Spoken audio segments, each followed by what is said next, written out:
Welcome! Welcome. Really late. Really late. Welcome. I had a few technical issues. I'll introduce you to Roddy in a second, but I had a few technical issues. Welcome to the Neon Doom Room for the Doom Vlog episode 40. That's 40. Yes, it was meant to be a much earlier episode, but Rotten Roddy lived up to his name tonight and worked for a little bit, then stopped working. And I tried to figure out what it was, and I couldn't figure out what it was. And then I realized that somehow, even though I charge him, even though I feed Roddy regularly, I'm a good parent, I'm a good buddy, I feed Roddy regularly. But then his battery ran out. So I don't know. I usually leave the computer running for quite a bit before a vlog and for a bit after a vlog, you know, in standby so that he can charge. But he didn't charge. Something happened. Something happened. I don't know if he did it intentionally. It could have been intentional, but he didn't charge. So I could not get him to turn on, and hence my 1 a.m. I was aiming for 12:30. It became 1 a.m. My 1 a.m. start did not start. Look at me. 8 minutes to 2 in the morning. Great. Kept you guys up late, kept myself up late. Anywho, doesn't matter. Complaining about it does not actually rectify anything. So here we are for the Doom Vlog, episode 40. I think the movie started. There's a movie up here. Here. Oh, so good at it for a while. There's a movie up here playing. I don't know if Mark's about it. He's probably asleep. If you're awake, Mark, give us a hello. But you'll know this movie if you can see through the blurriness, and it's got one of your favorite actors in it. Got one of your favorite actors in. It's an older movie. Can I tell you the year? Maybe I can tell you the year. Hang on. Can I get it without giving it away? Maybe I can tell the year. The year would be... Yes, we know it goes for 98 minutes. What year is it, though? No year. Well, that's interesting. Usually gives you the year. It's in 16:9, which is good. No year. No year. But it's an old movie. Why is there no year? That's ridiculous. Nope, no year. Doesn't matter. Mark will know who it is. Maybe. I'm placing a lot of faith in Mark. If he's watching on the replay, he might mention it in the comments. It's an old school movie. And the tagline is, I think it says something like, hang on, the back's, it's what it says on the back. Hang on. It says something about Star Wars, but it's not Star Wars. It says Star Wars with flying carpets. There you go. Anyway, welcome to the Doom Vlog episode 40. We're going to have to speed it up. It's just the way it is. We can't go for 3 hours. We're probably not even going to go for 2 hours. I'd like to introduce you to Rotten Roddy, our camera, who wasn't functioning this evening. That's okay, Rotten Roddy. That's another strike on your list of strikes for not functioning properly this evening. He's all-knowing, all-seeing, ever-present, unjudgmental, a lot more unjudgmental than I can be at times, but a pillar in the unjudgmental community. So you can try and guess this movie here. You can try and guess this movie. Let me know in the comments if you do see or know or have figured out what that movie actually is. We're going to do a couple of things tonight. We are going to be having a beer. We are going to talk about Let's Get Physical Media as we do every week. Not a lot in the Let's Get Physical Media department, but some things. So that's okay. We can't always be talking about 20, 30 movies at a time. I don't have that kind of money floating around, and op shopping... it's time-consuming work, you know, and I'm a parent and I work full-time, and this stuff just doesn't always work in your favor. So, honestly, to be honestly and fair and honestly, I can't be buying everything I see. And that's my main problem here, is I'm trying to, as you might know, whittle down the DVD collection, even though I absolutely love DVD, and try to boost up the Blu-rays. Now, we've knocked on the head quite a lot of collector's editions of Blu-rays, and some that I've been searching and holding out for a long time. So That is a fantastic thing. Something I'm very happy with, very proud of. It does mean a lot of sealed things in my collection. That's okay. We'll get around to opening them and maybe reviewing them at some stage. But I just want to have more Blu-rays and less DVDs. And it used to be that I'd be like, no, I want the DVD and the Blu-ray. I want to have like that kind of collection. But look around. Look around. Do you see the kind of space that I have to be doubling up on everything? And honestly, I'm only going to watch one anyway. So as much as I would love to have a bit of everything, I can't do that. Yeah, add VHS into the mix. Not possible. Oh, and the yawning. Not possible. If I want to do VHS, DVD, and Blu-ray, yeah, not going to happen. Look, I collect VHS. I do. I have a lot of VHS, and a lot of it is in the shed because there's a lot of like just general movies. DVDs probably are the heart of what I collect, but we are slowly catching up. I wouldn't say we're even close to halfway yet, but we're getting there. We are getting there. There's a lot of bread and butter stuff that is a bit harder to find on Blu-ray, or that you can just find on DVD. But Blu-ray is the heart of what I want. What's wrong with me? Oh, goodness gracious me, I wasn't yawning before. All right, while I was waiting for Roddy to recharge, I just put a movie on Netflix. Dirty old rotten Netflix. But I chose I chose Mortal Engines. I don't know why I suddenly sound Cockney. I chose Mortal Engines because I don't know if it was a beloved movie, but I liked it. I liked that fantasy world. It came from a book, I believe. It came from a novel. But I liked it. I think it was... I need to start beer soon because this yawning's not stopping. I think it was produced by Peter Jackson. I don't have the DVD in front of me. I don't even know if... I don't think I have the Blu-ray. That's something I will be trying to hunt down. But I think it was produced or co-runned. Co-runned? Is that even the right terminology? I think he was something to do with helping produce it. It's very much got a lot of his style in it, though I don't know how true that actually is either. He might not have had much input on that. But yeah, good movie. I liked it. Enjoyable. A little bit on the teen side. It's got a lot of it's got a lot of young adult actors. Let's put it that way. But I think that's probably the way the book was, so I'm quite forgiving of that. All right. Let's move on to beer because I can't keep yawning into the camera and also yawning into the microphone the whole time. Some dude 936 coming in hot. Sorry to make you wait. Sorry to make you wait, Mark. What is he saying? He's my number one fan at the moment, which is probably not hard. I don't get that many people in the chat. What is he saying? What is he saying? Oh, we're talking about the movie that's up here. Is it this movie you're talking about? Are you saying that it's Arabian Adventure? Christopher Lee and Peter Cushing? The trifecta of two. And I just got to tell you, as disappointed as I would want to be, Mark, in your answer to what I'm watching up here, I can't be disappointed because you're absolutely right. I can't believe that at the beginning of the vlog, you got that right. You got it right straight off the bat. But you know what? I kind of knew you would. Let me get the DVD. Let me get the DVD. Actually, it looks really cool, to be honest. The old school cinematography, it's so contrasty and dark and light. But look, there you go. Roddy, do me a favor and stop blinking at me, Roddy, and just get on with it. Arabian Adventure. Christopher Lee and Peter Cushing. The trifecta. The trifecta? Isn't it a difecta? Isn't tri 3? I guess you're saying the trifecta of 2. I guess I know what you mean. But yes, the difecta, the duo, the dynamic duo of 2.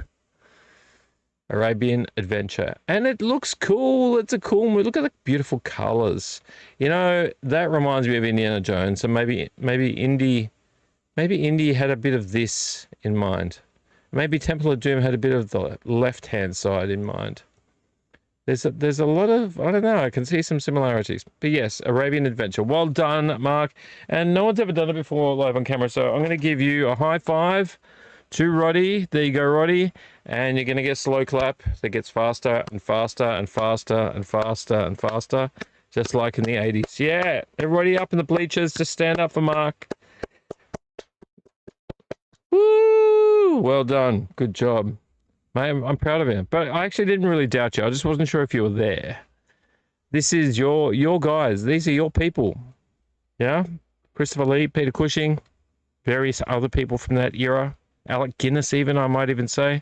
People from the old school, you know, vampires and witches and all the old school movies.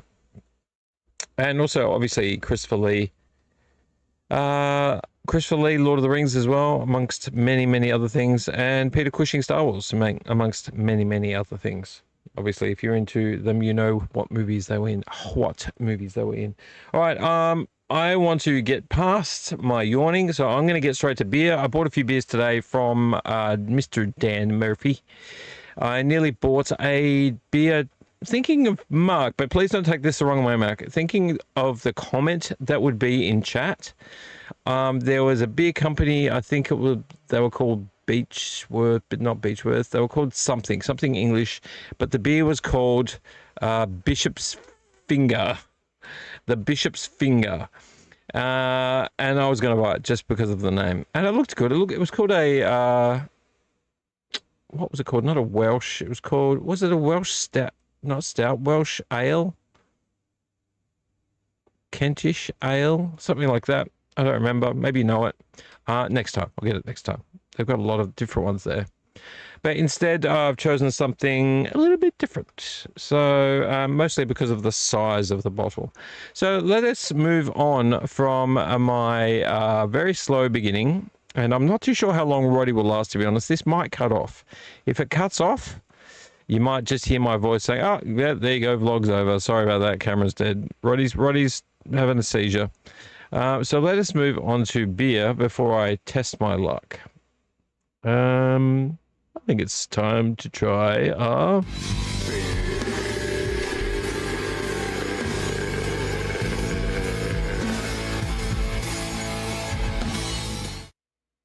That's right, ladies and gentlemen, boys and girls. I should say boils and ghouls. Welcome to another episode of beer. Let me just go and get the beer from the fridge. Oh, no, it's actually here. Aren't I forward thinking? I did chill this glass. I didn't chill very well. Oh, before I get on to the actual beer, I need to share some very sad news with you. Some very, very sad news, in fact. You know my my Hard Rock Cafe... My Hard Rock Cafe, I would call it a schooner or a little over a schooner glass. You know, the Phuket glass, the Phuket schooner or Phuket schooner. I have some very sad news for you all, if I can just find it. I was pouring some ice into it the other day. It was a bit of cold water. It's how I chill the glass. I fill it up with cold water and ice, let it sit for a second, let it frost over, and then tip it out and put beer in it. And I was doing that, and then as I was sipping the water just to have a bit of nourishment before having my beer, my beautiful, gorgeous, tall teardrop glass actually cracked. Let us all shed a tear. I was quite devastated. It is very thin glass. I probably should have known better. I was trying to be careful with the glass near the ice, and the water comes out of my fridge, the ice. But I think a stray piece of ice bounced off the side and cracked the side of the teardrop. So I am actually quite devastated. It had to go into the glass bin. So I salute you, Hard Rock Cafe, fuck it glass. You did me proud. Now I'm going to have to find another teardrop glass from somewhere. That came from an op shop, so I probably had a hard life. You know, who knows? It had a hard rock life even. Had a hard rock life. Didn't live in Phuket and never went to the cafe. But it lived in my studio for a very long time. So let me just take you back to Roddy Cam, wherever you are, Roddy Cam. I salute you. I salute you, my beautiful teardrop glass. You are gone. But now we're just back to Mando. And he's not chilled, unfortunately. He's a pretty chill actor, though. He's just not chilled. Let us pour this into it. Here we have, I found out it is actually from Spain, from Espana. the original, it's really hard with some of these brands. I always got a China one, but it didn't tell me it wouldn't tell me what the alcohol volume was. And I found that really weird. Otherwise, I would have bought it. Full flavored, original, bitter. The brand being, I can only assume is Tun. Tun. It looks a little bit like Vic Bitter, but for Spain. Maybe it's like Barcelona's favorite beer. I actually don't know where in Spain it's from. Does it tell me?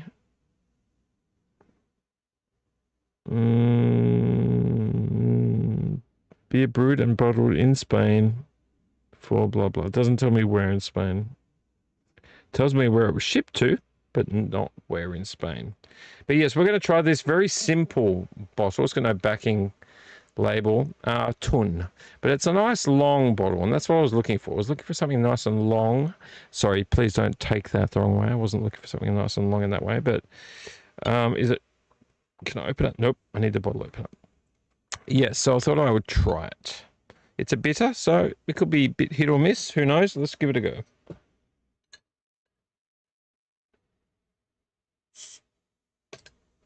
Okay, let's see if I can get that in the bin. The bin's over there. Yes, straight in. Straight in. All right, so we've got... How am I going to do this? Straight over mic. I didn't even give it a smell. I'm just going to wait for it to settle in the glass. I really should have chilled this glass a bit better. There's not a lot of head on it. Some people like a lot of head. Some people don't like a lot of head. Don't know why you wouldn't like a lot of head. Okay, look at that. Very clear and not a lot of head. Very foamy. I'm going to take it to be maybe a lager. I can sort of get an essence of I was going to say lava lager. It just smells like the pub to me. It smells like a pub, maybe a pub in Spain. Espana. Le Pub. No, that would be in France. Puba in Espana.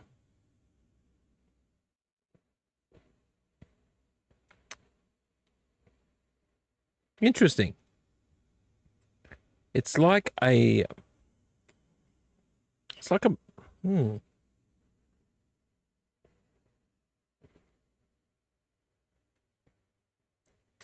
It is kind of lagery. Actually, it's a lager. That's what it tastes like to me. But it tastes a little bit like a mild Victoria bitter. But there's a taste in the background that maybe it's the hops, maybe it's something else that's in there. I can't figure out what it is. I'm sure, but it's nice. I wasn't sure what I was going to get with this beer, but I wanted a nice big beer so that I could top it up. So let's do that. I think the glass needed to be more chilled. Please don't spill.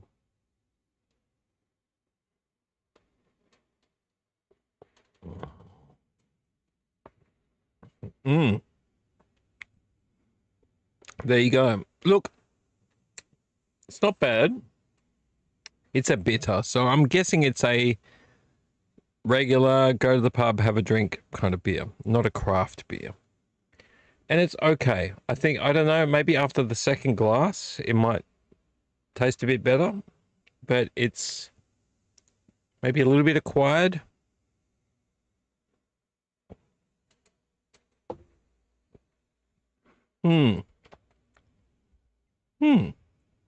There is an aftertaste, and I can't tell you what the aftertaste is. It's a very lagery aftertaste. I don't know if you've had cheap beer at a cheap pub ever before in your life, and I'm not saying just any pub you go to in any city, but like you find a little pub somewhere, it doesn't look like it gets many visitors, and then you go and get a beer on the tap and you don't know what the beer is, it's just beer. And you get it and you drink it and you go, it's beer. That's what this tastes like. But maybe in Spain, it is an acquired taste. Maybe it's a taste of Spain. Yeah, Barcelona, Madrid. Maybe it's like, you know, I don't know any words in Spain except for Magnifico. Is that Magnifico Boulevard? Magnifico Boulevard's favorite beer. Yes, okay, we'll drink it. That's okay. We're not going to be too picky. I think what we need to do at the moment is to welcome you, High Plains drifters, raiders of lost arks, and busters of ghosts, to our next episode of Let's Get Physical Media. But I want to make sure that you can hear me. Can you all hear me? Can you all hear me?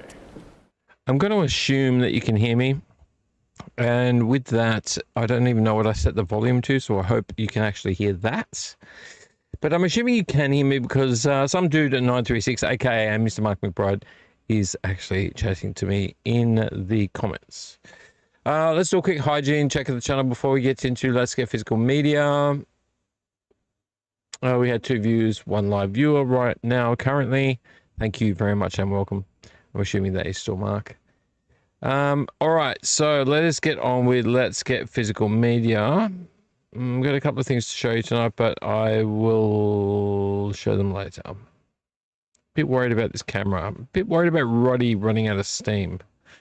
But whilst we're worrying about Roddy running out of steam, let us get physical media, peoples. Let's do it. Let's go now. Don't waste any more time. Let's get physical media. I wanna get physical media. Let me hear your movies talk. Let me hear your movies talk. All right, guys. I got a bag down here. I didn't even unpack it because I came in here tonight and I was gonna fritz around, kind of doing a few things. That's always the plan. I got some Blu-rays to put away in shelves I haven't cleared. I've got a shelf to build for this little portion down here next to my shelf. I've got another shelf and a shelf that goes sideways. You know me. I'm always trying to find like any kind of 3D space in here to put anything. And I've got a shelf which I'm going to chop up and put here. I just haven't done it yet because other things come up. You know, I got to look after kids. I got to make food. I've got to mow lawns. I got like a rather large but not super deep pool in my backyard that gets taken down every year, and that's got to have chlorine put in it, and it's got to be de-weatherized and looked after and cleaned and all that stuff. So there's multiple jobs that take up my time, but there's things in here that need to be done. The end of February, I have in the last week of February a full week. That is Monday to Friday plus a weekend either end off. So, Mr. Mike McBride, you may, I don't know if your deadline of what you're working on is still continuing then, but if there is a time when you would like to have a beer with me throughout a whole day potentially, that would be the time. So in advance, I know I should be getting to Let's Get Physical Media, but it's my show, I'll do what I like. End of February. 23rd of February. You might even be seeing me more on lives. There's some lives I've been wanting to do. Why won't they show me the date over here? Where's my calendar? Why won't it show me the calendar? I want calendar. Settings. That's not what I'm asking for. This is meant to show me a calendar. Oh, there we go. So, yes, 23rd. 24th, 25th, 26th, and 27th being the weekdays of the end of February. So 23rd, basically from, when is Friday? That's Saturday, that's Sunday. So from the 21st until, why does this start on a Sunday? That's ridiculous. It should go Monday to Sunday. So from the 21st until the 1st, being the Sunday at the end of that week. So from the 21st to the 1st, which is essentially, what is that, 10 days? No, that's not right. Yeah, that's 10 days, isn't it? 21st, 22nd, 23rd, 24th, 25th, 26th, 27th, 28th, 29th. Oh no, February's 28. What am I saying? 21st, 22nd, 23rd, 24th, 25th, 26th, 27th, 28th. And then 1. So it's 9 days. I got 9 days off. Wow. Good job counting, busy. Good job counting. Actually a pretty good counter. I count the tills at work. But yeah, so 9 days. I was thinking 10, but it's 9 days, end of February. So you might be seeing more of me live doing other things because of lots of plans and not enough time in the day to do them. But Mr. Mark McBride, 21st to the 1st. Keep those dates in mind. We can have a chat. We can hang out. We can do something. We do a project together. I don't know, video, something. But in the meantime, let us get physical media with the media that we are getting physical with today. That is some new and a little bit of old. A smattering, like a peppering of old. I can't even say that I've got a lot of op shop stuff. Really, I don't. I really, really don't.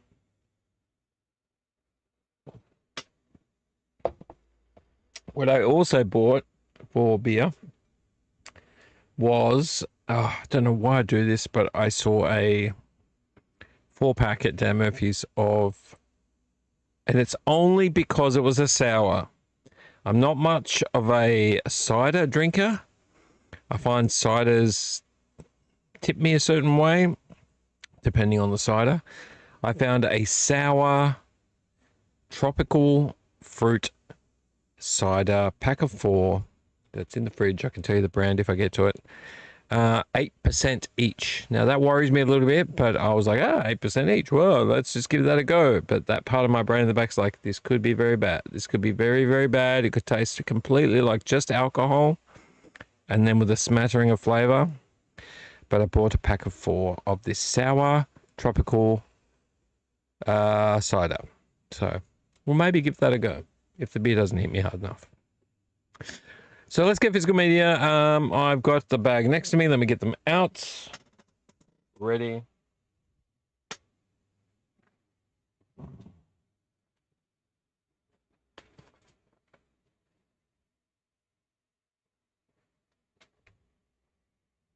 I'm not very prepared, am I? Honestly. You can tell I'm a professional. This bag is my, it's a battery bag, but this is my fill it up throughout the week bag. Oh, this zipper. You could hear that ASMR. This is my fill the bag up with stuff I buy during the week, bring it into the studio. That's what I do. That's what I do. So that's 3 of them. Gosh, oh, that label did not want to stay on. Let's move that to the side. Do not want to lose that label. I think you're starting to understand what I'm talking about when I say the label. And oh, okay, there's other stuff in here. I got snacks in here as well. And there's that bag. Oh yes, I forgot about this bag. Alright, so I've got a couple of things and a bag, which doesn't make things easier. I should probably just take it out of the bag. You tell us a JB Hi-Fi bag. JB Hi-Fi bag. I went back and got something. I was like, I saw that last time I came in. I should go back and get it when I've got a few dollaroonies left. That's what I did. Let's shove that back in. All right, that can rest here for a second. That is now empty. Don't need to verify my receipts for you guys because you're not the tax department. And I got some snacks in there that I need to be aware of because I think some of them are going to break. Alrighty then, let's get on with it. So I'm going to show you the op shop funds first, and it ain't a lot. So please don't get super excited, but one of them kind of excited me, just a little bit, in a non-sexual way. Don't know why anyone would be sexually excited over some physical media, but if you are, then whatever floats your boat. I went to an op shop today. I tried to go there earlier. I had one of my daughters go off to do ice skating or something, and training, ice skate training. That's her new thing. And while she was away, I spent that time pretty much cleaning up the house. You know, if any parent knows, houses with parents and kids in them get very messy very quickly, and you can either ignore the mess or you can tackle it. I decided that I could not stand the mess because I'd only clean the kitchen Friday night. To work up on Saturday morning was like, where did all this stuff come from? So Saturday morning I cleaned up. I stacked dishes, I cleaned up the lounge room, I did a bunch of stuff, including cleaning the pool because I need to be cleaned as well. And then I was like, oh crap, they're coming back from ice skating soon, and then 2 of them going to the city. And I don't think I'm going to be able to get to the op shop. So I took my daughter to the op shop, and by the time I got there, my wife called and said, "Oh, we're on our way back." And we just turned around. As soon as I parked the car, I turned it around and went back home again. So in the afternoon, after I'd let my other daughter chill out and do her own thing, I said, let's go get a bubble tea, and I'll stop by if there's time before 5 o'clock, because it was nearly 5 o'clock. I'll stop by the op shop. If I have time, I'll stop by the op shop in the last however many minutes and just have a quick rummage. And I did that. That's a very long story, but I had to give the background. See, this is the reason why I didn't have time to pick stuff up. I had to do a very quick rummage. So we literally got to the op shop 15 minutes before closing. I was aware that I couldn't stick around, and I did a quick rummage. And really, honestly, in the VHS section, there was a lot of VHS there, but I can't buy everything. So I've got this limit of, it has to be interesting, or it has to be something I like science fiction, horror, you know, old school, classic kind of movies, but of a certain type. So I know what I like, and I knew that there was lots of cool things there. Like I saw Patch Adams, but I already have Patch Adams on VHS. There was some Asian kung fu kind of style movies there, but it's not really my thing, so I didn't pick them up. There was a bunch of thrillers, but you know, I had a few of them and a few I didn't, and it wasn't really my thing, so I didn't pick them up. And a lot, as you'll know if you go up shopping, a lot of show and dance movies. You know, you'll see Calamity Jane, and you know, a lot of kind of off-Broadway kind of stuff made into movies. Yeah, mostly I just went through it twice. I was like, there's nothing here for me. And I did see this one. Actually, there was a Jet Li movie or something I almost bought, but I didn't. But then this one I passed over, and I came back and I'm like, I'm just going to get it. Last time I went in, they said, oh, we've realized the VHS tapes shouldn't be $2 each. They should be $1. So they're $1 each.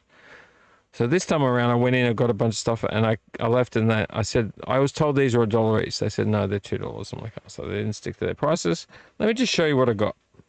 This is the VHS tape. A bit hard to show you because it came in a Philips 180-minute, 3-hour cover. But I think this was done by Mr. Steven Spielberg. Anybody heard, and you probably saw it in the thumbnail, anyone heard of Amazing Stories? It's a series. Kind of think of, what was that series? Not Close Encounters. That's not even the right word I'm looking here. Like a series where they show 3, The Outer Limits. Maybe that's what I'm trying to say. A series where you get 3 episodes and they're weird and wild and crazy. And I believe these were made by Steven Spielberg, or co-produced by Steven Spielberg. Shot by different people, different stories, different actors. And I found Amazing Stories Volume 6. I looked up the cover to this, and it looked pretty cool. So I was like, I had a hunch. For some reason, I went back to this one. I went, this one could be cool. Also, I saw that on the side. Come on, ready. I saw for mature audiences. And I thought, that's got to be at least interesting. The one thing I was worried about it being was that it might be just like historical, amazing stories of the settlers of North America. Yeah, I wouldn't have been into that. Sorry, North America, but that's not really my bag. And it is, of course, CIC video, which is on a lot of my videos. A lot of them are CIC videos. But this turned out to be pretty cool. So the cover, sorry, not the cover, the sticker, the decal on it is, yeah, I can glue that back on. I've got some glue. That's fine. No problem. It's only 2/3 coming off. But I will want to glue that down again. And I'm really sad that they came with no cover, but the topper looks pretty nice. 71 minutes in total. This is in total, spread over 3 stories. Don't know if it says Steven Spielberg's name, but I don't think so.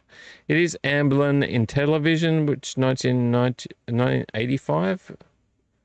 1985. So these are old. I looked them up. They rang a bell, but I just really don't remember them. So, I mean, I kind of vaguely remember them, but I've never seen them. So, yeah, I just thought Amazing Stories in that kind of font, it looked old to me. you know, when you stretch your font out like that, it's saying something serious to you. It's saying, I'm old and I'm going to entertain you. The other two things, and unfortunately it was only two things that I got from the op shop besides the VHS tape, and it was my younger daughter that found the second one. She was like, oh, who's this person? Maybe you want that. I'm like, you've seen this actor in movies, and you've liked this actor in movies. So, yes, I thank you. I might get that. I'm just throwing rubbish on the floor. Just hang on a sec. Will it leave my hand? Oh, it went in the bin. That's like 1 in a million chance. Is that taped as well? Yep, they're taped. My favorite form of self-defense. No one's going to steal a DVD when it's been taped. We all know that. That's the rules.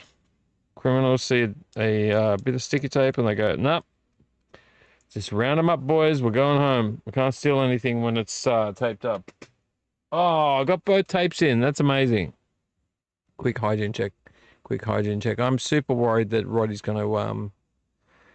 not going to be available to keep working. All right, let's do the first one because it's horror, and I'm just trying to pick up horror as much as I can. I didn't get a chance to check the disc because it was taped up. Hey, really clean. Surprisingly, very, very clean. Never heard of this movie. I need to drink more beer just to stop yawning. Anyone heard of this? The actors in it are Edward Furlong, or we know Edward Furlong. Lance Henriksen's in it.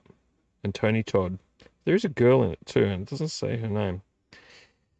This one has a tag of it's going to be a killer shoot in a world where people shoot things. This is going to be a killer shoot. Dark real. It's going to be a killer shoot. Edward Furlong, Lance Henriksen, already like it, and Tony Todd. Who do I know? Tony Todd? Tony Todd. Could be anyone. I'll have to look him up. It was $2. I don't know what's going on with Vinnies lately, but $2 for a movie, not so fun. Not so fun. Actually, I've got two other ones. I thought these were new, but two of those are not new. So sorry, I don't just have three. So one VHS, two DVDs. I actually have 5 because I forgot the other ones are not new. Just give me a sec. And on my TV at the moment, I obviously have on the small CRT. Come on, just leave my fingers. Oh, that one didn't go in. On the CRT TV, I have the fireplace going. I know, sorry, please don't hold it against me. It is a bit cooler tonight, but you know, bushfire season, we're going to be very, very careful that our CRT TV fires do not get out of control. So, Dark Reel. Dark Reel turned out quite good. The premise behind Dark Reel is murder, mystery, and mayhem are playing in this tongue-in-cheek horror mystery ticket as B-movie fan Adam Waltz, Edward Furlong, wins a walk-on role in a film featuring Scream Queen Cassie Blue, Tiffany Shepis, there's the girl, Tiffany Shepis, from Nightmare Man. Believing his luck has changed for the better, Adam unwittingly steps into chaos on the set, where a serial killer is on the loose. When an actress is murdered, Adam's role gets bigger, and the publicity makes the studio chief, Lance Henriksen, low-budget thriller become the next big Hollywood hit. Soon, Detective Shields, Tony Todd, suspects everyone, including Adam, who is the killer and who is next. It is a terrifying horror picture that has blockbuster written all over it.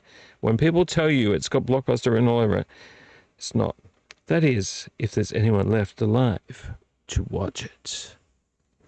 It is, unlike most flashback entertainment movies, it is actually in 16:9, which is a nice... There's flashback entertainment over here. It is a nice breath of fresh air, or fresh of breath air, as I like to say, for a movie that comes out on DVD that's a horror. Not often we find horrors, but sometimes we do, and they usually got the flashback entertainment thing written on them. But, Dark Reel. We'll go on the horror collection, get around to watching it at some stage. And the next one, which I haven't checked the disc of, I'm hoping it's in good condition. It's a little bit used. It's a little bit used up. It's got a ring of death around the outside of it. Let's have a look. See, you can see the ring of death. A lot of this will clean up. Some of it will not. I would say that is mostly because it has been just moved around, scratched against things for too long. But that is not terrible. In terms of playability, DVDs are very hardy. That would have to be gouges for it to not work, or cracks. And that is not a movie at all. It's actually a live comedy event. An evening with Robin Williams. And I do believe this is old. This is... Does it give me the year on the back? I was looking for it. My eyesight's gotten worse lately. Come on. Oh, hang on. Under the sticker. Once again, $2. Too much for a DVD. Too much for a DVD. Especially when you're charging $2 for a VHS tape. You should not be charging $2 for a DVD. That's just crazy, mate. It says 2009. But I'm unsure if that's the distribution date. Oh, it is the distribution date because I've just found the original date. On my TV at the moment is playing, what is this goddamn movie? It's a horror movie. This is the sequel. That's what I was trying to tell you before. Oh, come on. Really not going to tell me? It's Megan 2.0. Megan 2.0. I just put it for some splashy light in the background. This is an original movie from, an original comedy thing from 1982. And the reason why I know that is look at Robin Williams. An evening with Robin Williams. Live and uncensored, adult-oriented material. Parental discretion advised. Is because of the back pictures. See these characters? Yeah, this guy here and this guy here. He's very young. And also the lettering on there as well. But the date is right there. Roddy will focus on the date. He's pretty good at focusing when he's not dying. 1982, dead center there. I'm holding it dead center in the screen. 1982. It's got a distribution date of 1990 something. 2009. But yes, I remember watching these back in the day. I remember watching Robin Williams back in the day. Like around just during or just after Mork and Mindy. And these are all the movies that are included, including V. The new V. Yeah, not so good. Not so good. All right, now we won't do the new things until last, but let me just split these up because two of these are from an op shop that I frequent in my work. I don't go often because it doesn't seem like their stock gets updated all the time.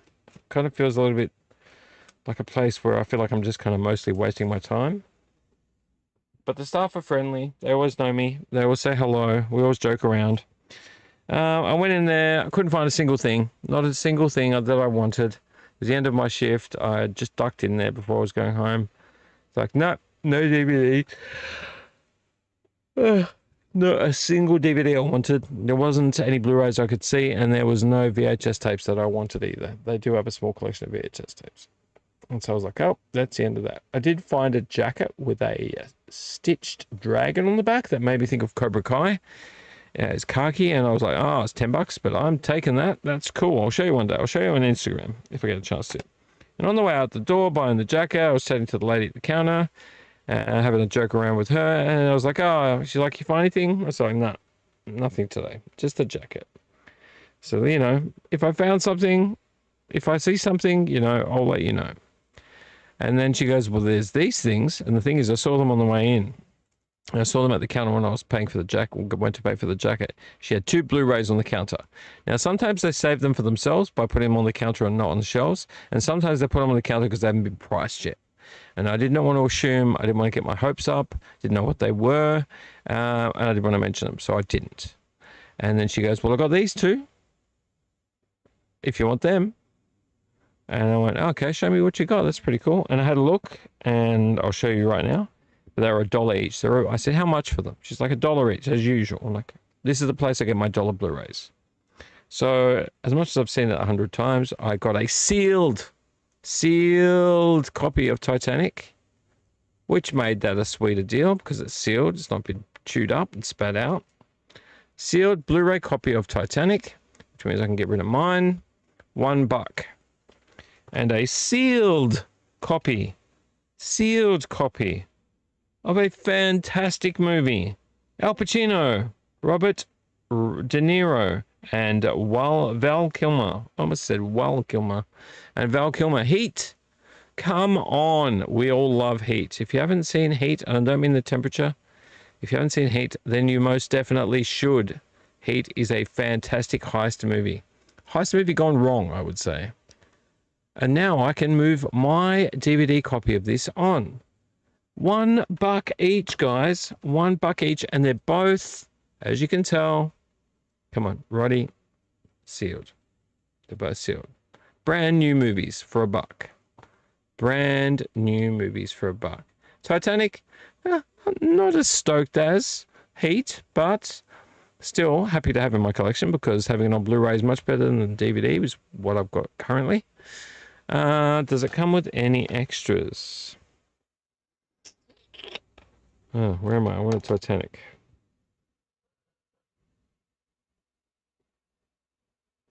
Well, it's not a special edition. It doesn't tell me much on the back. Could be just the movie. And that's fine by me as well. I don't exactly really want to delve too deep into Titanic. And Heat has... Oh, it's a 2-disc. Is this 2-disc? Doesn't it say it's 2-disc?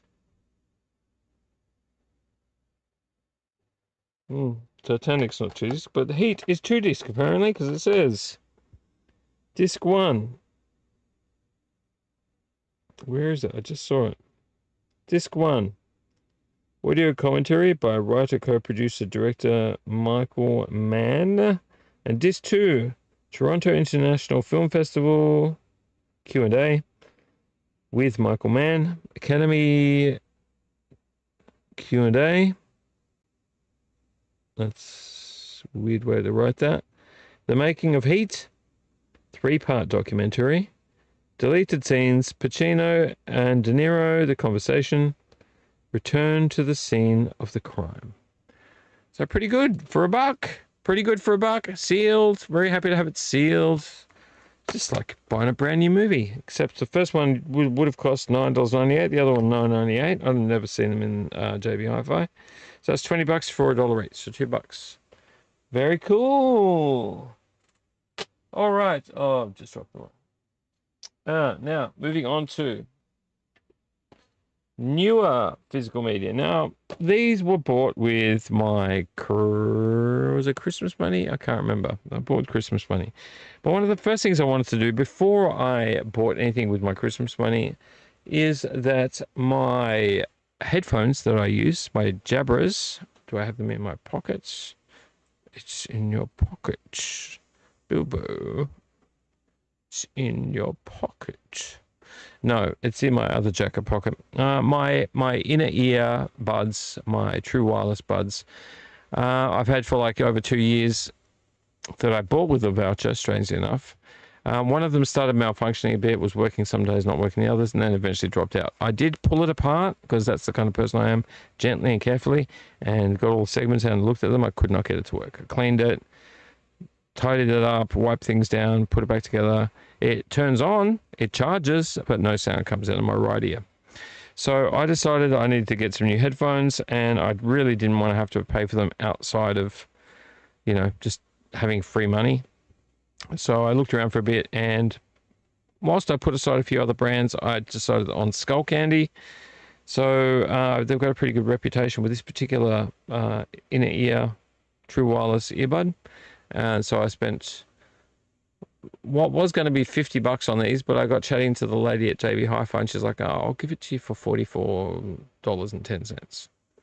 Cool pink packaging too. The ones I was looking at were just pure black, but these are cool. And they also were about to run out, so no other store had them except for South Morang's Westfield. And went in there and she went searching. She found them. So I was happy with that. 44 bucks, 10 cents. Haven't actually opened them yet. That was a week ago, maybe. So I just wanted to show you that because it used up some of my movie money, which some of you might say, what? Why would you do that? Well, I need headphones. I always wear headphones, one or two. Always listening to music, always listening to podcasts, always listening to YouTube, just always listening. Sometimes I've just got them on, wandering around the house doing things, cleaning and this and that. I go to sleep with an earbud in, set my timer on my phone for an hour, and I listen to things for an hour, doze off, and my phone turns off, headphone turns off. That's the way I live. So yeah, really glad to have some earbuds at the moment. The other three movies, and I do have one thing of music, I picked up from JB Hi-Fi with the remainder of my money from my Christmas voucher. Now, the weird thing was, these were already on special, right? And they had some weird special on. I wasn't really paying attention. I just looked at the price and went, oh, that's pretty cheap. I'll get that. That's cool. And I'll get that. But when I tallied up the math, when they did it at the counter, I was like, why have I got money left over? Like, I'm pretty good at counting math in my head. And I should have been like a few bucks short of the full $100 on my voucher. But somehow I ended up with an extra 13 bucks. So I was like, didn't have time. They were closing. So I just picked these two, and I came back for the third. So I have bought this now on Blu-ray, and now I can get rid of my DVD, and that is Black Death. I've been wanting this on Blu-ray. I haven't seen it yet, to be honest. I have it on DVD. I actually had it in the DVD player one night to watch it, and I changed my mind and put something else in. This is a, what do they call it? A witchy kind of horror. And it's done by Umbrella. It's got the nice slipcase on it, so it's got that pinky purpley. So it's basically, there's a terminology for it. There is a terminology for it that's left in my mind. If you've ever seen The Blood on Satan's Claw, that falls into that category of movies. So it's witch horror, or, pagan horror, if you like. Kind of like Midsommar would fit into that. But yes, it's got Sean Bean. The actor for the monk is Eddie Redmayne. I think Eddie Redmayne played whatever the character's name from the Harry Potter style series, the Creatures series. Played the main character. Yeah, so it's like a village that has no Black Death, no pox, no disease. It's a pagan village, and these Templar-style knights are sent over there to question them, ask them questions, and basically just kill everyone that's a pagan until the tides are turned, I do believe. So it's pagan horror, and it's Umbrella, and it's a special edition, comes with all the extras. Once again, another movie where you're looking at like 39, 40 bucks for the most part for these kind of movies from Umbrella. It's got audio commentary with director Christopher Smith. 2004 interview with director Christopher Smith. 2024 interview with actor Andy Nyman. Bringing the Death Back to Life, the making of Black Death. Deleted extended scenes and optional commentary with director Christopher Smith. A lot of Christopher Smith going on here. Archival EPK interviews with cast and crew. Behind the scenes footage. Christopher Smith, trailer reel, image galleries, and trailer. So yes, I have it on DVD, and I'm going to move my DVD on. I'm building a bit of a stack of DVDs that I can move on. And now I have it on Blu-ray with the Umbrella special edition style copy. So very happy about that. That was on my list of things to get. I picked this one up randomly just because if you've ever seen, oh no, I'm going to forget the movie, Razorback. Anyone seen Razorback? I need to drink more of this beer. Hang on.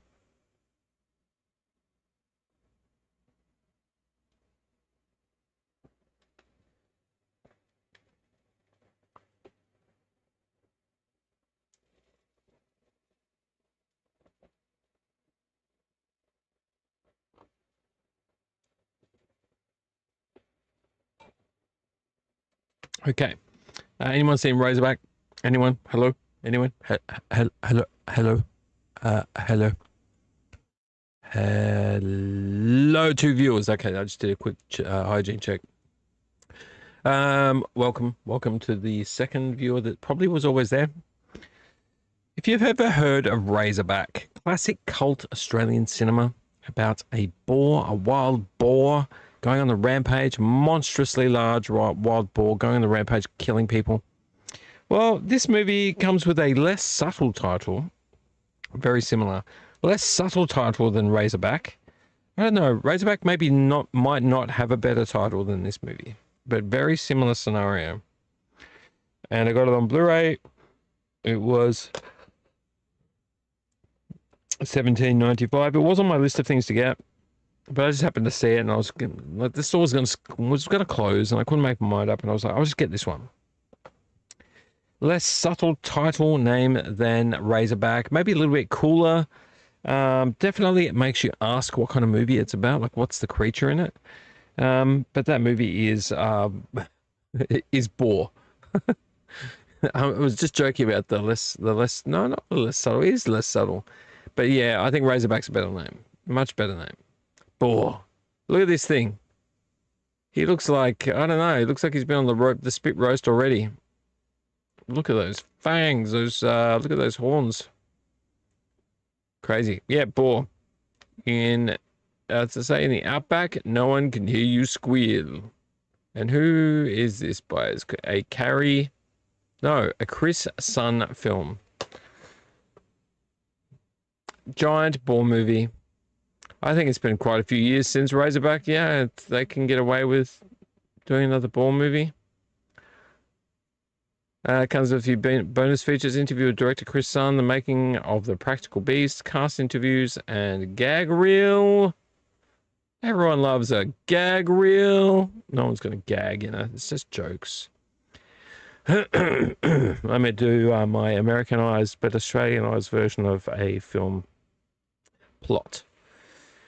In the harsh yet beautiful Australian outback lives a beast, an animal of staggering size, with ruthless driving need for blood and destruction, cares for no one, defends the territory with brutal force, and kills with a raw animalistic savagery unlike any have seen before.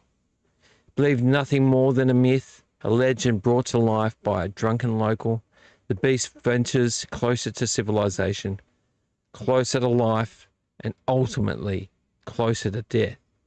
It's brutal, it's bloodthirsty, it's boar. Not a boar, it's boar. They said brutal a few times. So yeah, I'm not expecting much in the way of cinematography from this. I believe Razorback probably still holds its own. But, lowbrow is lowbrow. B cinema is still B cinema. And you got to try with current B cinema to give it a chance, because I don't know. I think with B cinema these days, it's very easy for me to kind of go, looks crap. Probably because of the CGI mixed with dated special effects. But once again, you got to give small films a chance. And I like animal creature feature horror just as much as the next guy / girl / guy. So I picked it up. And look, $17 is a bit of a stretch. I think I got a reduced on their weird thing they were doing, where I had stuff that was cheaper made even cheaper. So I think I might have only paid $15 for it, or $14. But yeah, picked it up. Boar. Yeah, just in case you didn't know what the movie was about. What you want. If you didn't know what the movie's about, there might be a hint in the title. It's a very cool looking image, though, I will say, of the boar. He really does look like... It really does look like it's been cooked already and then come back to life. It's very bizarre looking. But I believe this one is monstrously huge. Like, monstrously huge. The one in Razorback was monstrously huge, but I think this one is even more monstrously huge. Still sealed. Had to pick it up. Now, I saw something there the other day as well, and I was like, oh, I'll get around to getting it later. Because I thought I would have no change left from this purchase. So I saw it, I'm like, all right, I've got Black Death, I've got Boar. I might have a few bucks left, but not much. I'll leave it till next time. And then I realised I had $13 left, but they're closing. So I was like, next time I pop past JB Hi-Fi, I'll just take my gift card with me and add a couple of bucks on top. And what I'm talking about surprised me that it got released recently, because I've been wanting it and I've never seen it. You're gonna laugh at me, but I've never seen it. Hang on.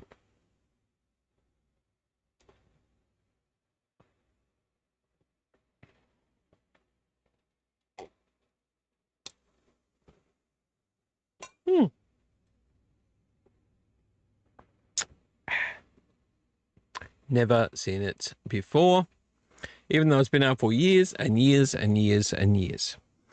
And that would be, gosh, you might be surprised too, as I'm a fan of the book, The Lord of the Rings, the original animated classic by Ralph Bakshi, remastered deluxe edition. Look at this beautiful thing. Mark, you still there? Mark. Mark,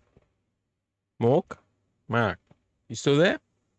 I don't know who our second viewer is. I don't know if you want to say hello. There's no pressure. I'm not trying to make you feel uncomfortable, but you're most welcome to drop a hello in the chat. Maybe you'll knock Mark's #1 fan off of his post and you'll be the #1 fan. You'll be the #1 fan.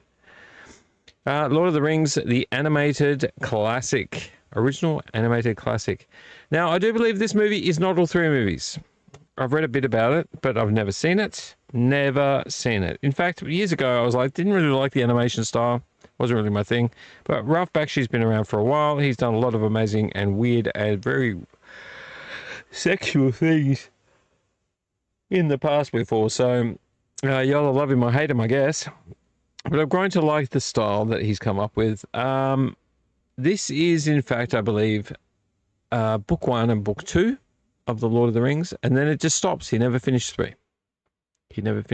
I might be wrong about that, but I'm fairly certain that the original animated classic of The Lord of the Rings by Ralph Bakshi was only book 1 and book 2. So The Fellowship of the Ring and The Two Towers. And then it kind of cuts off, and then you don't get any more. So there is a backstory to it, I do believe, but I don't know much about it in terms of like why he stopped and why he wouldn't go back to it. But the animation is pretty cool. The hobbits do look very short and tubby, but I guess you could just forgive that, I guess.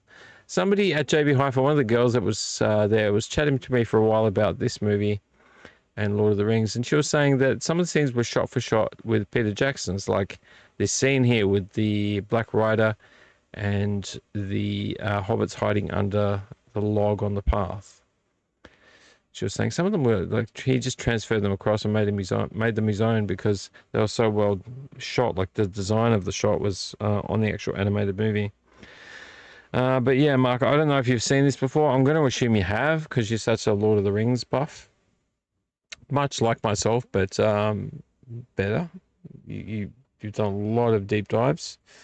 Mind you, I've read a lot of the Lord of the Rings books, including the Silmarillion. So, not tooting my own horn or anything, but you know, I've done my own research as well. I'm pretty smart. I haven't read them for a while though. Used to read them every year, a couple of times a year. Yeah, so very happy to have that. I did indeed go in on my way past work and just go, hey, I've got about, I don't know what it was, $13 left on my, $13 or $14 left on my gift card. And she rang it up, and even though it says $15.98, I think I paid $2 more, even though this says $16. I had $13, and then I paid $2. So pretty cool. Very happy with that. Because that was bugging me. You ever go shopping for movies and you're like, oh, I don't know about, I really want this one, but I can't, and I don't know what to choose. When am I going to get it? Maybe I should choose this one. Maybe I should choose this one. And then a third hand pops up and goes, maybe you should choose this one. And you just can't make your mind up. I am a Libran, so that's probably not that unusual. But yeah, I just have, if I see something that I'm kicking myself about, I have to go back. That's pretty much all for Let's Get Physical Media, but I will show you this one other thing. You might have seen on my Instagram post that I had this movie in a photo, but it was covered in sticker residue. So I wanted to show this to you once I had completely cleaned the sticker residue off of it, which I think I just need to swap the cover into a new case. just because the case has got some damage and the disc into it as well. But that is the Animation Perfect Blue. Look how pretty it looks now. You can see the damage to the case. If I tilt it a little bit, where's the light? There's the damage to the case. There's little pokey proddy holes there. And there's like a little hole on the back end.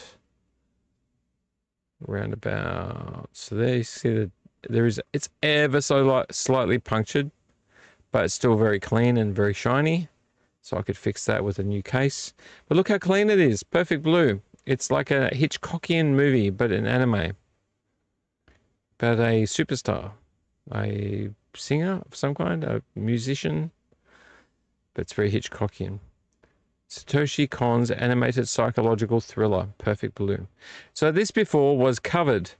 At the top here was covered in a big sticker residue. And then it had sticker residue here and down there and there. And there was sticker residue on the back. But I used my little special can of sticker residue remover and got pretty much all of it off. This could use a wipe down.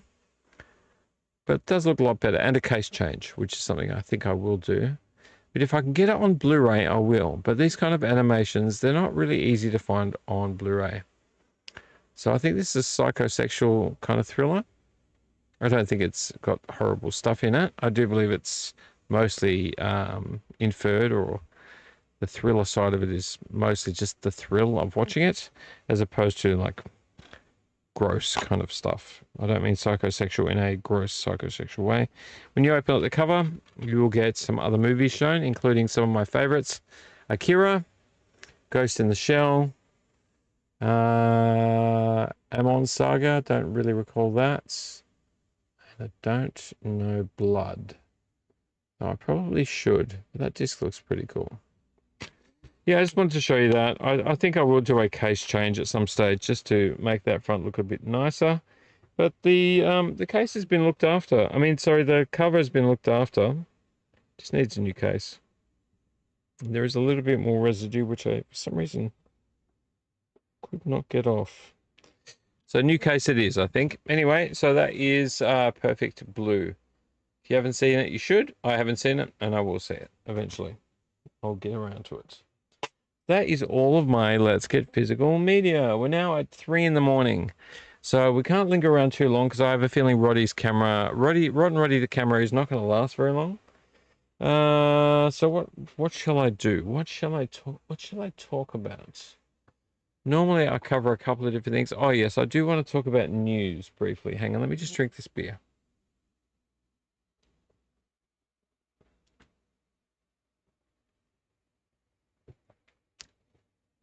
Because we've taken too long getting ourselves ready this evening. What time did we start? Closer to 2. I think closer to 2. All right, we need to go news. Not that one, this one. It's going to be very bright. You can tell when I go back to this one how bright that light is, and I do apologize for that. Still quick hygiene check of the channel. Oh, one of the physical medias I didn't actually talk to you about before I go to news was music. Sorry, I do apologize. I was going to talk about music. Music is something I need to talk about a bit more here. But I have been wanting this album, amongst other albums of this band's background or discography, for some time, because I lived on this album for a very long time. I lived on this album back in the days when I had my little Suzuki Swift. It was like a 1991 GL, I think it was, a white one with white rims. I used to commute to Sydney all the time when I was living in New South Wales and worked in Sydney, different places. And on the way down the highway that I can't remember the name of there, the northern highway that takes you to Sydney from Newcastle on the Central Coast, I used to have a little CD Discman that I would shove in the center console, and it had a tape play. It goes to a tape, and the tape would go on the tape player. And I would play music, including Rage Against the Machine and other things. One of the albums I played the most was an album I finally just went to JB Hi-Fi and bought. I just bought it. I'm like, I always meant to do it. It's always on sale, then it's not on sale. I'll get around to it. And I didn't want to get to the point where that I either don't have it anymore, or that they just make the price more or something. So they were $11 for the longest time. Missed out on that. Now they were like $14. I just picked it up anyway because I love this album. This is Seattle Scene and a fantastic band and a fantastic album. You're dying to know. I know you're dying to know. Alice in Chains, Dirt. If you like Alice in Chains, you will know this album very well. This album, it spawned the video clip for Rooster. I think it spawned the video clip for I think, was it Damn That River, or was it Wood? It might have been Wood. Yeah, so they definitely did Rooster, which was like a Vietnam sort of inspired video clip, and I think it might have been Wood. It's either Wood or I'm starting to not remember. I think it could have been Wood. Yeah, I don't think it was Sick Man, Down That River, or Them Bones, or Wood. But Alice in Chains, Dirt. This album is a fantastic and phenomenal album. If you like heavy music with really clear vocals, it includes all of these tracks, which are all fantastic. And I just love this album so much. I love it. It reminds me of all my commutes to Sydney, driving my little GL, my little Suzuki Swift, my white Suzuki Swift, zipping down to Sydney. It was like a year. It was an hour and a half to a 2-hour drive. It's got Them Bones, Down That River.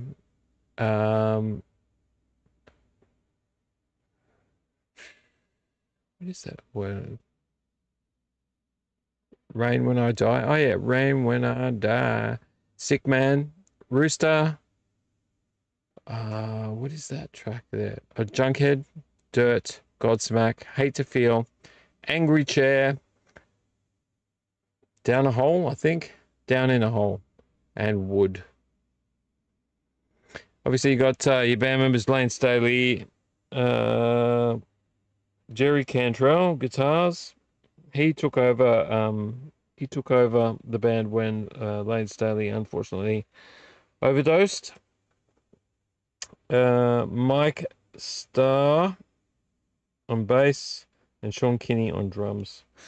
The thing about Lane Staley is that Lane Staley was in a few different bands during the time he was in Alice in Chains, including in Madness. Madness is a beautiful album. I'm not sure if I own the physical album, but I do own I did download. I used to own the physical album, but I did download the Madness album. I might actually own it. I need to go through all my CDs. That's one of the things I really, really need to do. So I love compact discs.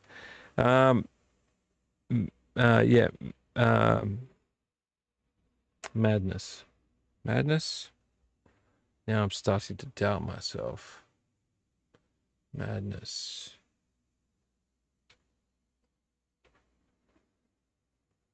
No, it's not Madness. Madness is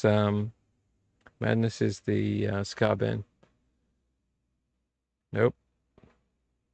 Mad Season. Far out. What is wrong with me? Mad Season. I didn't even get to see it on the screen, but it jumped into my brain. Mad Season.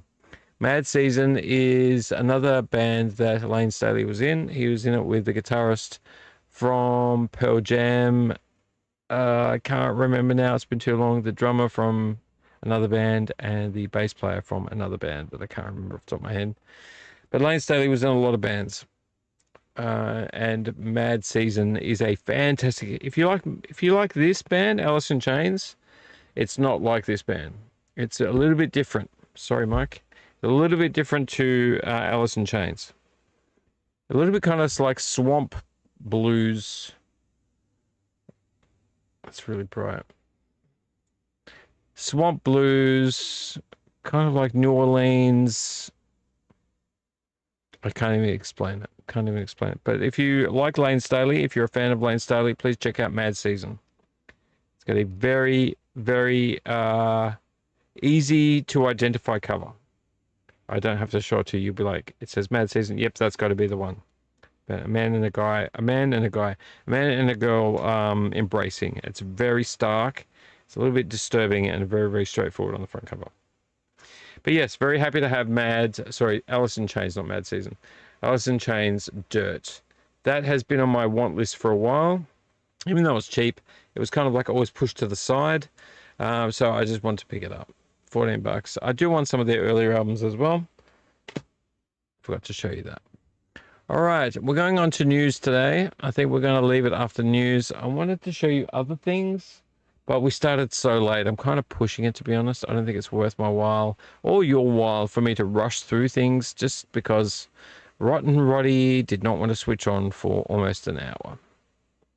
So let's go to the... Really? Really? Oh, yeah. Let's go to the news.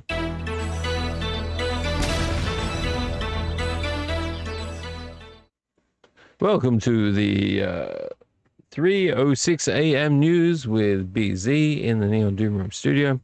I would like to share with you the very tragic information news about the passing of a beloved actor or actress, depending on how you say it. A beloved actor who we all know from such movies as Home Alone, Schitt's Creek, and, you know, she's been in a bit of everything. She's been around for years and years and years. If you haven't heard yet, I would like you to please share a moment of silence for this actor. And that actor is by the name of Catherine O'Hara, who has very suddenly died at the age of 71. Let me just find my desktop screen. It should be right there. Actress Catherine O'Hara dies at 71. O'Hara, known for iconic films like Beetlejuice and Home Alone, has died. Actress Catherine O'Hara has died. She is 71. The Emmy Award winner was known best for her roles in beloved shows and films like Schitt's Creek, Beetlejuice, and Home Alone. O'Hara's manager confirmed the news of her death on Friday. Details about the actor's cause of death are still unknown. However, the Los Angeles Fire Department confirmed to ABC News on Friday that it received a call for medical assistance or medical aid earlier that day at 4:48 a.m. at an address connected to O'Hara. She was transported to the hospital in a serious condition, according to the LAFD, or Los Angeles Fire Department. We need to switch this off. Hang on. There we go. Don't know why that started. Los Angeles Fire Department.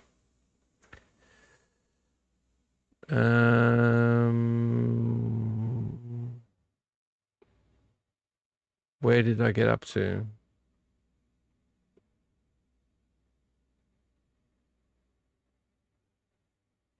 O'Hara's long career saw her take on more than 100 roles across TV and film, most recently scoring accolades for her role in the comedy series Schitt's Creek as Moira Rose, a grandiose actress who is blissfully detached from reality. Her portrayal of Moira in Schitt's Creek, which also starred Eugene Levy, Dan Levy, and Annie Murphy, earned her a Primetime Award, Emmy Award in 2020. Not that I personally give a shit about Emmy Awards or any other big American awards, but earned her a Primetime Emmy Award in 2020 as well as a Golden Globe in 2021. What a wonderful character and a great comedian. Honestly, of all the shows I've seen her in, I think Schitt's Creek was one in her older years that really made a impact on me, and I believe my wife as well. I can't speak completely for her, nor shall I, but she found her hilarious in that particular show. O'Hara first rose to widespread fame in 1988, starring as overdramatic artist and perfectionist Delia in Beetlejuice, alongside Michael Keaton and Winona Ryder. Her portrayal as Mum Kate McAllister to a young Macaulay Culkin in the 1990 film Home Alone also revealed another side of O'Hara on screen, as she warmed the hearts of audience in a performance that provided the portrait of motherhood. Catherine Ann O'Hara was born on March 4th, 1954 in Toronto, Ontario, as the sixth of 7 children and the older sister to Canadian singer Mary Margaret O'Hara. She got her start in acting when she landed a role on the Canadian television sketch comedy show Second City Television in 1974. According to the official Second City Television website, O'Hara had auditioned for SCTV 2 years prior and replaced Gilda Radner when the latter left in 1974. While on SCTV, O'Hara showcased her range, impersonating figures like Meryl Streep, Brooke Shields, and Lucille Ball. Her characters on the show included Lola Heatherton and Dusty Town. She also contributed as a writer on the show and earned her first Primetime Emmy for Outstanding Writing in a Variety or Music Program in 1982. While at SCTV, O'Hara worked with legendary actors John Candy and Joe Flaherty. It also marked the first time O'Hara worked with Levy, her longtime acting collaborator. Following SCTV, O'Hara's career began to take off with roles in the 1986 film Heartburn, which starred Meryl Streep and Jack Nicholson, and a reunion with Levy and Flaherty in 1989 television movie I, Martin Short Goes Hollywood, which starred Martin Short and Stanley Brock. She also lent her voice to several animated projects, including voicing the iconic character Sally in Tim Burton's 1993 film The Nightmare Before Christmas, Alien Mum Tina in Disney's Little Chicken in 2005, Mrs. Walters in Monster House in 2006, and Mrs. Frankenstein in 2012's Frankenweenie, for which she reunited with Ryder and Short. Other notable roles include the 2000 film Best in Show, which she starred in with Levy, the TV series 30 Rock and Curb Your Enthusiasm, and the films For Your Consideration and A Mighty Wind, both directed by Christopher Guest. Her most recent roles prior to her death included Gail Linden in the HBO series The Last of Us in 2025 and Patty Lee in The Studio, which each earned her Primetime Emmy nominations for Outstanding Guest Actress in a Drama Series and Outstanding Supporting Actress, respectively.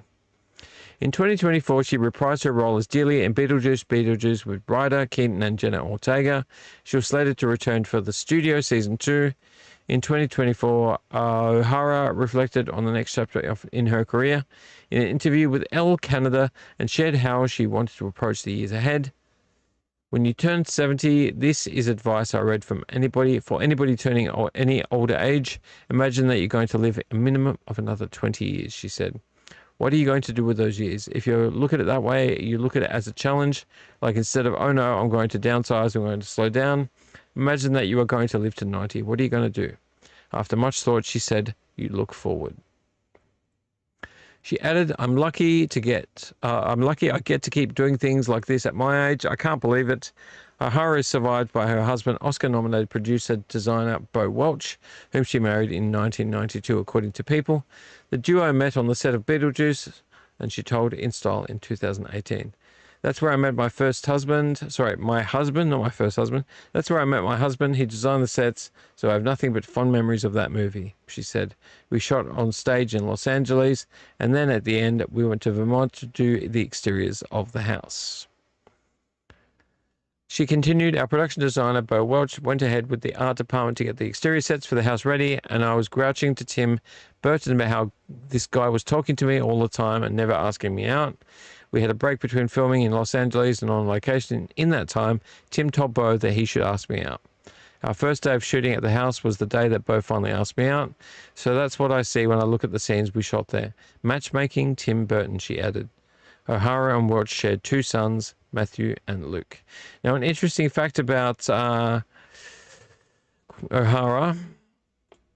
actress Catherine O'Hara, is that, and I don't know how true this is, but I read that her internal organs, she is one of the rare people that has her internal organs back to front, as in left to right is the way we are in terms of our body parts are in one place. All of us have the same ones.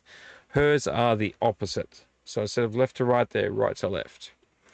So I don't know how true that is. I could do a bit more research on it, but apparently she had that condition, but it did not impact her. So it had nothing to do with her being sick. Anyway, I would just like to raise a glass to Catherine O'Hara, and may your spirit pass onwards to the other life. Thank you so much for your contribution to film. You'll truly, truly be missed in this world. Thank you, Catherine.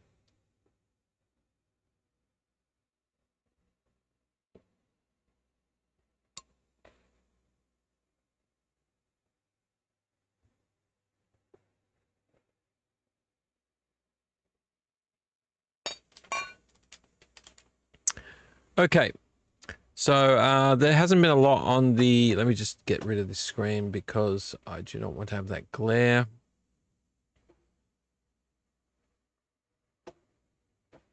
to here. I do not want to, because we started so late, keep going for too much longer. I had a toy thing to show you. I had a bit more information I was going to share with you, and I was going to show you some more VHS tapes. Some VHS tapes that I haven't spoken about before. But what I'm not going to do is that today. Now, because Roddy did not start for about an hour, and it threw me down to 2 o'clock in the morning, too late. I'm sorry, guys. I don't mean that to sound... Oh. I don't mean that to sound like I don't care, because I do. I could do what I did last week and do a bit of not let's get physical media. What overpriced stuff is on eBay. I could be talking about other physical media. I could talk about toys. I could talk about music. But we're getting really late tonight. So I will try to, in episode 41, try to incorporate some of that into episode 41 so we can have a little bit more dialogue. There hasn't been a lot of back and forth, unfortunately, and that's okay. We're all busy. I know that Mark has a deadline that he's actually got at the moment, so he hasn't really been in the chat, and that's fine. He'll make it up to me some other time. Maybe we'll have an actual in physical appearance beer together and have a chat. Or you can come into the studio, be a part of an episode. That would actually be really, really fun. No pressure, Mark. I said it live on air. No pressure. So yeah, we can sit here, we can have a beer, and we could talk, and I'll share the microphone with you. That would be very, very interesting. At least funny for me, because I have someone to talk to besides myself. Thank you so much, guys, for being here this evening. I'm sorry that things did get really, really late in the end. It was my intention to start around the 12:30 mark, but Rotten Roddy, I should change screens back to Rotten Roddy right now. Rotten Roddy wasn't helping me out. But if you see any of the videos on the screen you just saw then, click on them. Watch a video. Save a life. Help a YouTube channel. So I think we'll leave it there. I haven't had a lot on this week in terms of finding things. So hunting for toys, buying physical media has been kind of at a minimum. I am very happy with these finds in particular. So obviously we've got Alice in Chains. Very happy with that. Actually. That's been on my to-do list for a while. We've got Lord of the Rings, the original animated classic. That is a fantastic find. I didn't even realize they'd released it, and I read their catalogs and their magazines. We've got Boar movie. I don't know if you know what this one's about. There's some kind of creature in it. I don't know if you'll guess it, but it might be in the name somewhere. And obviously Black Death, which I'm really, really happy with having. Really happy. I would love to see what the actual cover looks like, because that's not the original cover. That's just a slip sleeve. Aside from that, we've got a few other things that we found for $1 and a VHS tape I'm happy to have a look at and see what that's like. And yeah, I want to talk more music, I think. More music. And I have another idea. I want you guys to tell me what you think this idea is. Not many people drop in, so I'm not going to get too many replies, but I have been wanting to join a local radio station for a long time, like a local in the community. When I was very young, I actually worked in a radio station. My stepfather at the time was a radio disc jockey and a news reporter, and he got me involved. When we moved to a country town, we joined the local radio station, and I, as a teenager, left school and became part of the radio station. And that's something I've always wanted to jump back into. So I know I can't. Everyone's got their thing here. You got PBS, you got Triple R, you got all the local stations have already got a full slate of people that are more knowledgeable and know how to use the equipment there. It has been many a year since I've used it, including moving to New South Wales. Newcastle, I worked at a radio station there as well. But I was thinking I might start a station here on YouTube where I'm asking musicians in Melbourne to send through demo CDs and demo cassettes so that I'm not copyright struck. Obviously, if it's on, Apple Music or Spotify, I'm going to get copyright struck. But if you're a small band and you've got a cassette or a CD that you've burned yourself that hasn't been put on a big streaming platform, I want you to consider this. I'm thinking of starting a live radio station that plays for 2 to 4 hours of music, depending, with a bit of banter in between, where I can showcase lots of different music.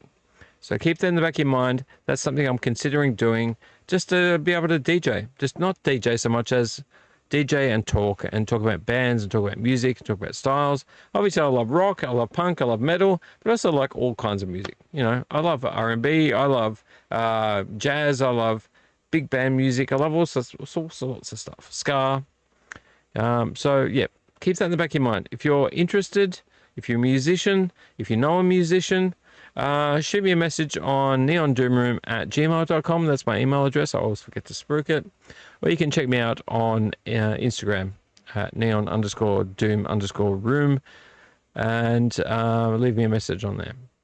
Otherwise, thank you so much for attending this evening. I know we're all busy, especially me with my thanks, Roddy, camera issues.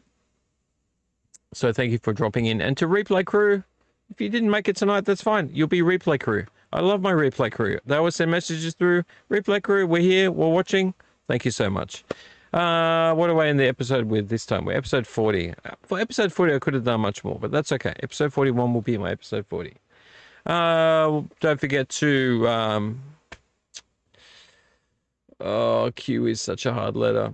Don't forget to run your rum. Run your rum. Run after your rum. And have sex with your strawberries. Wow. I don't think I'm allowed to say that. Have with your strawberries. Doesn't make sense. Either way, thank you very much for being here this evening. And don't forget to pat your mum and say goodnight to your cat for me. And I'll see you on the next episode of the Doom Vlog.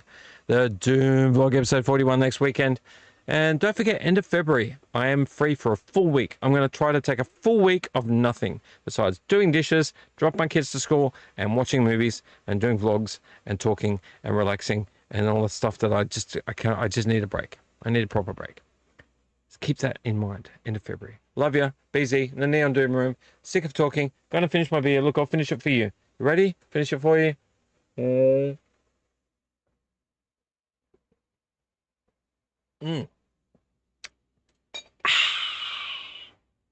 And thank you very much. Have a good one. Bye-bye. Come on, Roddy. You can focus again. Bye-bye. Thank you for guessing the movie, Mark. Arabian Adventure. See you on the next one. Bye.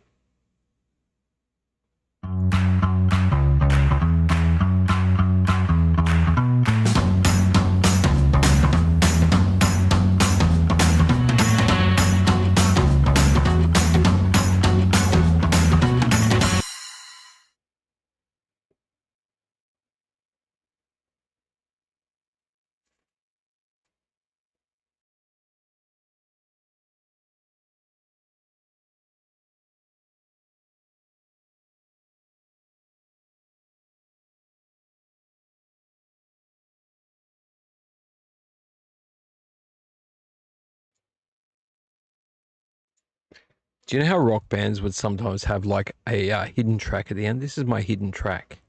This is my 90s hidden track.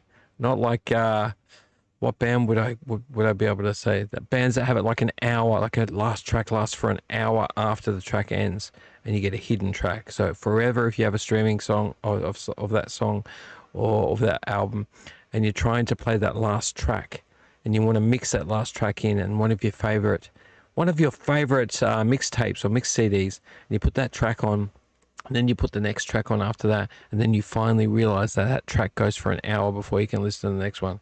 That's what I'm doing. This is my final mystery track. Welcome to the final mystery track. I'm not staying. I'm going. I just thought I'd drop a mystery track in. A mystery track. What can I do for my mystery track? Oh yeah, I can show you my Neon Doom Room stickers. Guys, Neon Doom Room stickers. Anyone want one? Yeah? Want one? What should I do with them? My original logo. These are made. You can put them on car windows. You can put them on your drink bottles. What should I do with them? I got 49. I gave one to my kid. She wanted one. Why wouldn't I give one to my kid? She asked. I have 49 of them left. I haven't even put one on my car yet. What should I do with them? I want to make more. Welcome to the final track of the evening. I'm going to go now. Okay, bye. Thank you very much. I love you. Bye. Back to this guy. I'm going to be my own Dickhead Award. Dickhead Award!